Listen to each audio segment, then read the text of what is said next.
ಅನ್ನಭಾಗ್ಯ ಹೆಸರಿನಲ್ಲಿ ಕಸ ಮಿಶ್ರಿತ ಕಳಪೆ ಪಡಿತರ ವಿತರಣೆ. ಕಸ ಮಿಶ್ರಿತ ಕಳಪೆ ಅಕ್ಕಿ ರಾಗಿಯ ವಿತರಣೆಯನ್ನ ಮಾಡಲಾಗ್ತಾ ಇದೆ. ಈ ಸಂಬಂಧವಾಗಿ ರೈತರು ಪ್ರತಿಭಟನೆ ಮಾಡಿದ್ದಾರೆ. ಅನ್ನಭಾಗ್ಯ ಹೆಸರಿನಲ್ಲಿ ನೋಡಿ ಕಸ ಮಿಶ್ರಿತ ಕಳಪೆ ಪಡಿತರವನ್ನ ವಿತರಣೆ ಮಾಡಲಾಗ್ತಾ ಇದೆ. ಕಸ ಮಿಶ್ರಿತ ಕಳಪೆ ಅಕ್ಕಿ ರಾಗಿಯ ವಿತರಣೆಯನ್ನ ಮಾಡಲಾಗ್ತಾ ಇದೆ. ರೈತರು ಪ್ರತಿಭಟನೆ ಮಾಡಿದ್ದಾರೆ. ಆಹಾರ ಇಲಾಖೆ ಸಿಬ್ಬಂದಿಗೆ ದಿಗ್ಬಂಧನ ಹಾಕಿ ರೈತರು ಆಕ್ರೋಶ ಹೊರಹಾಕಿದ್ದಾರೆ.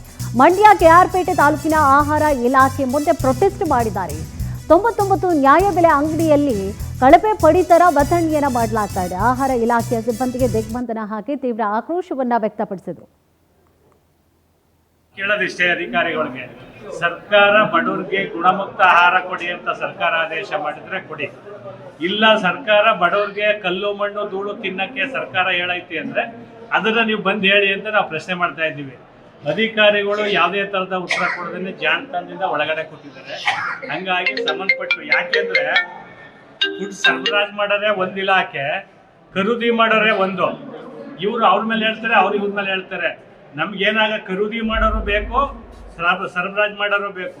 ಯಾಕೆಂದ್ರೆ ಅವ್ರಿಬ್ಬರು ಕೇಳೋದು ಇಷ್ಟು, ಸರ್ಕಾರ ನಿಮ್ಗೆ ಬಡವನಿಗೆ ರೈತರಿಗೆ ಒಳ್ಳೆ ಆಹಾರ ಕೊಡಬೇಕು ಅಂತಿದೆಯೋ ಕೆಟ್ಟ ಆಹಾರ ಕೊಡಬೇಕು?